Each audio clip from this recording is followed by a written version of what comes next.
안녕하세요. FTA 연놀자의 김경진, 송글송글입니다. 네, FTA 연놀자가 오늘 벌써 마지막 편이라고요. 그러게요. 그동안 FTA에 대응하는 우리 농촌 현장을 취재하느라 정말 열심히 뛰었죠. 네, 그렇죠. 제가 처음 촬영 나갔을 때가 정말 엄청 더운 여름이었거든요. 근데 지금 한겨울이니까 벌써 반년이나 지났어요. 그러네요. 그래서 저희가 지난 6개월 동안 과연 어딜 다녀왔고 또 무엇을 느꼈는지 한번 정리를 해보는 시간을 가져보면 어떨까 하고 이런 자리를 마련했습니다. 네, 그렇습니다.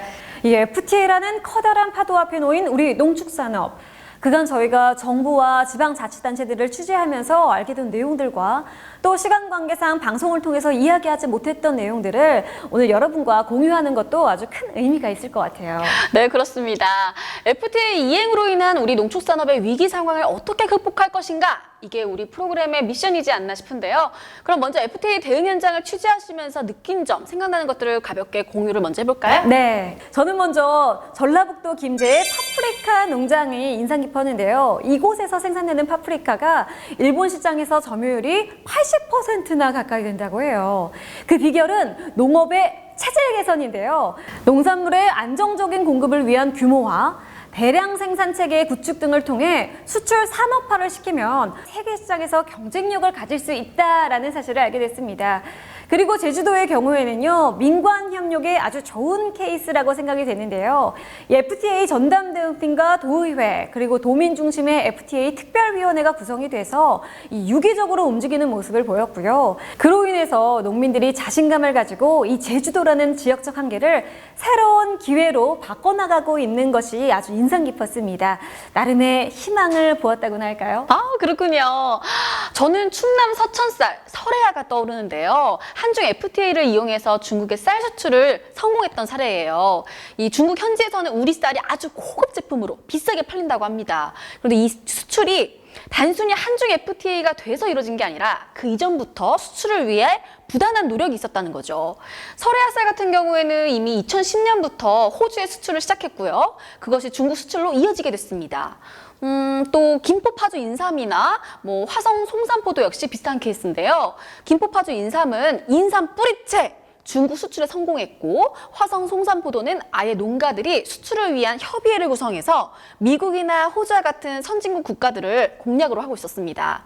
이런 케이스를 봤을 때 우리 농업도 정부나 지자체의 효율적인 지원과 또 민간의 꾸준한 노력이 좋은 케미를 이루게 되면 충분히 경쟁력이 있지 않나 이런 생각을 했습니다. FTA로 인해서 일부는 피해가 있겠지만 우리 농축산업계도 충분히 이를 이겨낼 수 있는 저력이 있다는 것을 확인했습니다. 네, 정말 서로 많은 것을 느낀 것 같아요. 사실 우리가 도시에 살다 보니까 농민 여러분들에 대한 고마움을 잘 모르고 살잖아요. 네, 맞아요. 저도 이번에 취재를 다니면서 쌀, 배, 포도, 꿀 이런 것들이 어떻게 생산이 되나 이렇게 직접 보게 됐는데요. 쌀 한 톨, 또 포도 한 알이 정말 농민들의 땀 한 방울, 눈물 한 방울이라는 사실 정말 몸소 느꼈습니다. 그런데 취재하면서 좀 아쉬웠던 부분들, 그리고 이런 것들은 좀 고쳤으면 좋겠다, 개선이 됐으면 좋겠다라고 생각되는 부분들도 좀 있었죠? 네. 물론 아쉬운 부분들은 당연히 있었죠. 사실 제 개인적인 의견이긴 한데 지자체별로 FTA 대응에 대해서 정책 지원의 편차가 조금 있지 않을까 이런 생각이 들었는데요.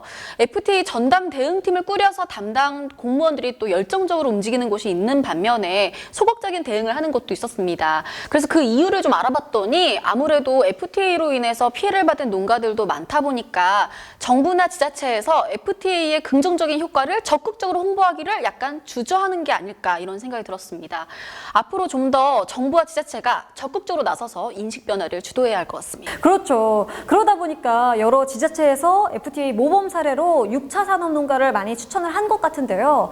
물론 6차 산업 활성화가 농가 소득 향상이나 또 지역 고용 창출 등의 아주 순기능이 있기는 하지만 과연 이것이 FTA로 인한 농산물 수입 개방에 제대로 맞설 수 있는 방법인가에 대해서는 좀 의문점이 들었던 것도 사실이에요. 네. 물론 그런 부분이 있긴 한데 제 생각은 좀 달라요.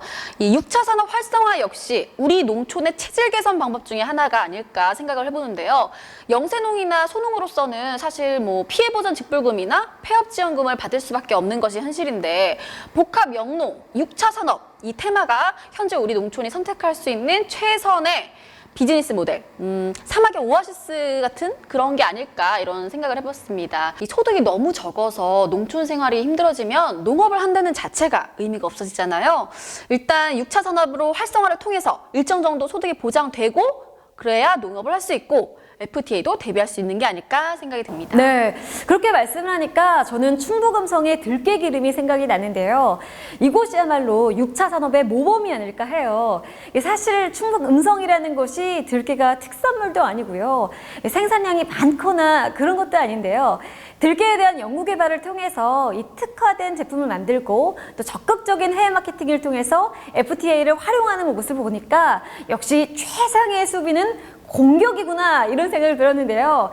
사실 모범적 사례만을 저희가 취재를 했기 때문에 다 잘 되는 것 같아도 또 그 이면엔 이런 걸 하고 싶어도 못하는 분들도 분명 있지 않을까 그런 생각도 좀 해봤고요.